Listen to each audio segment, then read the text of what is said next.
So, like, this FedEx guy is driving, like, I'm driving 80, and this dude has been riding my rump. Check him out. FedEx ground, I'm running 77. This guy is hauling.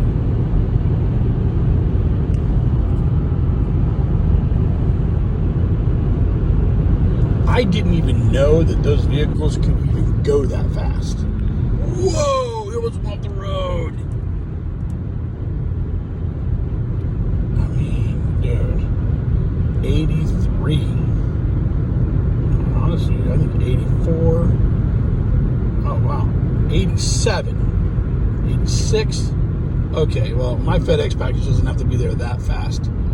I had no idea they let FedEx drivers drive like that.